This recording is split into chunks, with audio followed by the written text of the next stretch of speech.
दोबारा आपका स्वागत है अगले वीडियो में। मैं अलजेब्रा आपको पढ़ा रहा था। अलजेब्रा में आपको कुछ फॉर्मूलाज के बारे में बताया था तो मैं उससे आगे बढ़ता हूँ, ठीक है। और जहाँ तक बताया था उम्मीद करता हूँ आपको समझ में भी आया होगा। आपको समझ में आना चाहिए, क्योंकि अगर आपको अच्छा मैथ्स में स्कोर करना है तो आपको ये समझना पड़ेगा कि कोई भी चीज़ कैसे सॉल्व होता है और कैसे डराइव होता है। कोई भी शॉर्ट ट्रिक किसी भी चीज़ का नहीं होता, इस बात का आप ध्यान रखिएगा। आप जैसे ऐसे चीज़ों को बेसिक तरीके से सीखेंगे तो ही आप उन्हें आगे चल के शॉर्ट ट्रिक बना पाएंगे। तो पहले आप बेसिक पे कॉन्सेप्ट कीजिए, अपना कॉन्सेप्ट अच्छा बनाइए, ठीक है। तो अगला क्या था, मैंने आपको लास्ट वीडियो में बताया था कि a प्लस बी का whole square, a minus B का whole square, a minus B plus B का क्या क्या फॉर्मूला होता है मैं बताता। अब आगे आता हूँ कि अगर आपको a plus B plus C into A plus B plus C, अभी तक मैंने दो वेरिएबल लेकर चल रहा था कि a प्लस बी और a माइनस बी, या फिर a और b में ही आपको लेकर घुमा फिरा रहा था। अब मैं आगे बढ़ता हूँ क्या कि a प्लस बी प्लस सी और a plus B plus C का मल्टीप्लाई कैसे होगा, ठीक है। इसे मैं लिखता हूं यहां पर। क्या होता है कि फर्स्ट ब्रैकेट का फर्स्ट कंपोनेंट को सेकंड ब्रैकेट के सारे कंपोनेंट से मल्टीप्लाई करना होता है। प्लस प्लस प्लस ही हो गया, और a इंटू ए स्क्वायर, ठीक है। फिर a इंटू बी का सिंबल क्या है, दोनों प्लस है तो प्लस, और a into B A B plus a into plus plus ये भी प्लस प्लस, और a into C A C. फिर आगे आता हूँ, ये तीनों से मल्टीप्लाई हो गया। फिर फर्स्ट कंपोनेंट का सेकंड कंपोनेंट b है, b को सबमिट करेंगे तो b into A B, b into B plus B square, b into C B C. देखिए मैं यहाँ पे सैम्बल चेंज नहीं कराऊंगा क्योंकि सभी जगह यहाँ पे प्लस है, तो प्लस इंटू प्लस कभी भी होगा तो प्लस ही होगा। b का हर कंपोनेंट मल्टीप्लाई हो गया, बात है c पर, c इंटू ए सी इंटू बी बी सी, और c इंटू सी सी स्क्वायर। अब इसमें क्या होता है कि जैसे जैसे रूट बढ़ते जाता है तो पहले हम जो जब से आया रूट है उसको रूट कैसे जाता है कि ये आपका जो इस पे पावर दिया हुआ है 2 पावर यहाँ पर है, तो यह जो भी पावर रहेगा पहले पावर को लिखते हैं। यहाँ पे सबसे ज्यादा पावर कौन सा है, मेरा 2 का पावर है। तो सारे जिसमें भी 2 पावर है उन सभी को मैं एक जगह करता हूँ। पहले a पे है, b पर है, c पर है, इनको एक जगह करता हूँ। A square plus B square plus C square, तीनों आ गया। अब बचा क्या, ए बी बचा। अब जो जो एक जैसा दिख रहा है उनको मैं एक जगह करूंगा, ठीक है।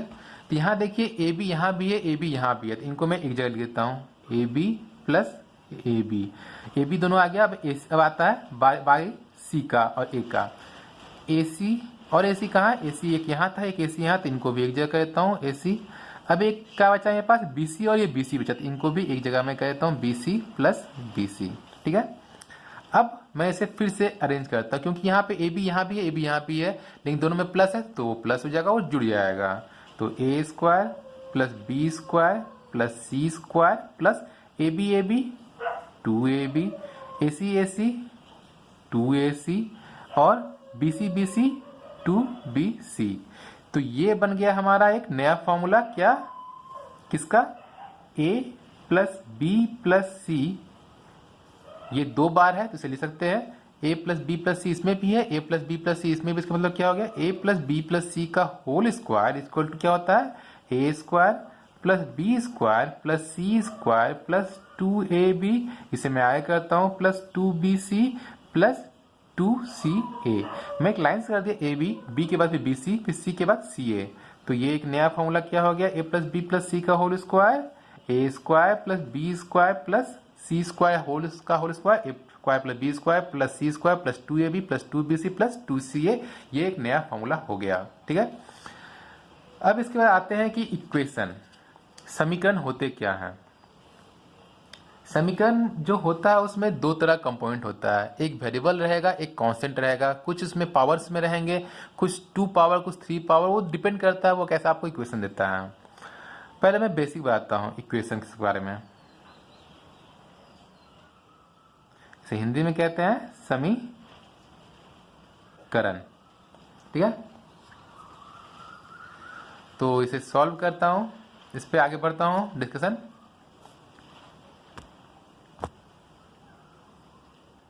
ठीक है, लाइट आगे। कंसीडर कीजिए कि ये अगर मैं एक लेता हूँ 3 + 5 इक्वल टू क्या होता है 8 होता है, 3 + 5 8 होता है, ये जानते हैं। लेकिन अगर मैं 3 को हटा दूं यहाँ से और उसके जगह पर ऐसे ये 3 है क्या, 3 5 8 क्या है, ये कांस्टेंट टर्म है क्योंकि इसका वैल्यू 3 है तो 3 ही रहेगा हमेशा। लेकिन इस 3 के जगह पर अगर मैं कोई वेरिएबल टर्म मतलब कि चर संख्या दे दूं, वेरिएबल टर्म में क्या कहता हूँ, 3 को मैंने x मान लिया, 5 को वही छोड़ दिया, 8 छोड़ दिया। अब बताइए कि x का वैल्यू क्या होगा, कोई जानकारी? सोचिए। अगर मैंने क्या बोला कि सारे वेरिएबल्स को एक तरफ रखिए और सारे कांस्टेंट को एक तरफ रखिए, ये x था, मैं x को यहीं छोड़ देता हूँ। लेकिन क्या 5 हटाना पड़ेगा क्योंकि भाई वेरिएबल टर्म नहीं कांस्टेंट टर्म है, तो यहाँ पे 5 प्लस में है, तो जब लेफ्ट से राइट जाएगा तो क्या बोला था मैंने आपको, जब भी राइट से लेफ्ट या लेफ्ट से राइट होगा तो वो अपना सिंबल चेंज करता है। तो यहाँ पे 5 क्या था, प्लस में था, तो वो क्या हो जाएगा -5। 8 मेरा पहले से ही दाया में था, राइट में था, मैं छोड़ दिया, बस ये 5 था, इसको मैंने हटाया यहाँ से, तो ये +5 था, क्या हो जाएगा -5। अब बताइए कि 8 - 5 कितना हो जाएगा 3। तो क्या ये 3 और ये 3 सेम आंसर आया आपका? आया होगा आपको। इसी तरह से अगर कंसीडर कीजिए कि अगर ये स्क्वायर में हो, कोई स्क्वायर में हो, कोई क्यूब में हो, तो उसे मैं कैसे सॉल्व करता हूँ? तरीका है सॉल्व करने का, जैसे कि मैं यहाँ लेता हूँ x² + 5 = 9, ठीक है। फिर मैं यहाँ पे x² वेरिएबल टर्म है, मैं उसे वैसे ही रखता हूँ, x² को यहीं छोड़ दिया, +5 है इधर कर देता हूँ, तो 9 - 5 = कितना हो जाएगा 4। आपको यहाँ तक समझ में आया होगा कि 9 - 5 4 क्यों हुआ, 9 में से 5 जाता है तो 4 बचता है। अब यहाँ देखिए कि स्क्वायर है, आपको यहाँ पे एक नया चीज़ और सिखा रहा हूँ कि अगर ये स्क्वायर हटेगा तो क्या होगा। पहले जान लीजिए कि स्क्वायर लिखता हूँ मैं, स्क्वायर = 4, ठीक है। अगर यहाँ पे स्क्वायर है और वो इधर बाएं से दाएं जाता है स्क्वायर, तो वह क्या होता है, प्लस जब चेंज होता है तो माइनस, अपना सिंबल चेंज कर लेता है, प्लस जाएगा तो माइनस, माइनस आएगा तो प्लस हो जाता है। लेकिन अगर स्क्वायर रहे तो वो क्या होगा, स्क्वायर जब भी रहता है तो वो x पे हटा स्क्वायर, यहाँ 2 हट गया, वो 4 = 4 पे, यहाँ पे सिर्फ 2 था तो वहाँ पे 1/2 हो जाएगा। और 1/2 को हम लोग क्या बोलते हैं, √रूट बोलते हैं। इसका मतलब रूट का मतलब क्या होता है कि कितना पावर वो गुना हो रहा है, और सिर्फ अगर ये 1/2 मतलब कि कितना को 2 बार गुना करना, कि हाफ का मतलब होता क्या है कि मतलब कोई भी चीज 2 इक्वल भाग में बटा गया है। मतलब कि अगर आपको 4 दिए हम तो 4 को आप 2 भाग में कैसे बांटेंगे, 2 और 2 में। उसी तरह यहाँ पे क्या होता है, अगर किसी चीज पर सिर्फ अगर 1/2 पावर में दे देते हैं तो उसका मतलब कि कितना बार को एक ही तरह का संख्या 2 बार कैसे गुना करे कि वहां पे वो अलग अलग हो जाए। जैसे 4 है मेरा, 4 आप मल्टीप्लिकेशन जानते होंगे कि 2 × 2 मतलब 2 × 2 क्या होता है, 2 × 2 क्या होता है 4 होता है। तो हम 4 दे सकते हैं, 2 × 2, कोई गलत होगा बताइए, 4 था, 4 की जगह पर 2 × 2 कर दिया। अब मैंने आपको बताया कि इसका मतलब क्या होगा, सिंपल अगर बोले आपको कि अगर किसी चीज़ को 1/2 में बांटिए, मतलब कि आधा आधा में बांटिए, तो आप उसको एक इधर कर देंगे दाएं, एक उसको आधा दीजिएगा, एक आधा दीजिएगा। मतलब आपको 1 लीटर दूध दिया मैंने, अब बोला कि इसे आप 2 आदमी को इक्वल इक्वल बांट दिए, तो एक को दीजिएगा ½ kg, एक को दीजिएगा ½ kg। लेकिन मैथ्स में अगर ये 1/2 अगर पावर में रहे तो उसे हम लोग क्या करते हैं, गुना करके बांटते हैं यहाँ पर। तो यहाँ पे इसी की जगह पर 1/2 का मतलब रूट होता है, √रूट, तो मैं √रूट लिखा और उसे 2 भाग में बांट दिया। तो अगर ये 2 है यहाँ पर तो ये 2 बाहर निकल के क्या हो जाएगा, 1 निकल जाएगा। तो ये सिर्फ पूरा का पूरा ये पूरा खत्म होके सिर्फ 2 बन जाएगा। मतलब क्या हो गया, 1/2 और ये रूट का मतलब क्या हो गया, 2 भाग 2 मिलकर 1 बाहर निकलेगा। इससे कि अगर आपको एक सेब कटा हुआ इस रूट के अंदर घुसेड़ दिया हूं मैं, तो वो जब बाहर निकलेगा तो क्या हो जाएगा, वो गोटा सेब बनकर बाहर निकल जाएगा। तो वही यहाँ पे 4 था, 4 को मैं बांट दिया 2 × 2, तो ये दोनों अलग अलग मिलके इसमें 1 2 बन जाएंगे। ठीक है, उम्मीद करता हूं आपको ये स्क्वायर का जो टर्म था वो आपको समझ में आ गया। अब मैं आगे बढ़ता हूं, यही चीज अगर क्यूब में रहे तो वो क्या होगा। जैसे कंसीडर कीजिए कि ये x क्यूब है, ठीक है, बराबर बराबर नहीं, लेता हूं मैं x प्लस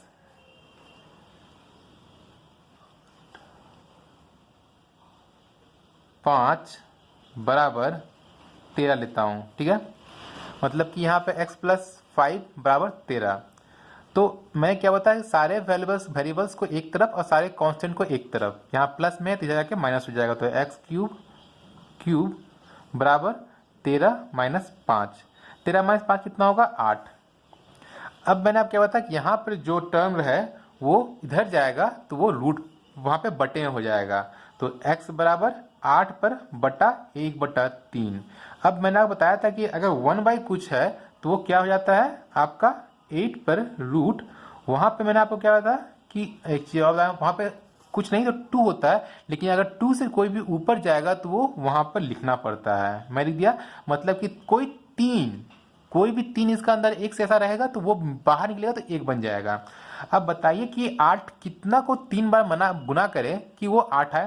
तो आप जानते हो कि 2 गुना 2 गुना 2 बराबर 8 होता है, 2 गुना 2 4, 4 गुना 2 8 होता है, पता होगा आपको।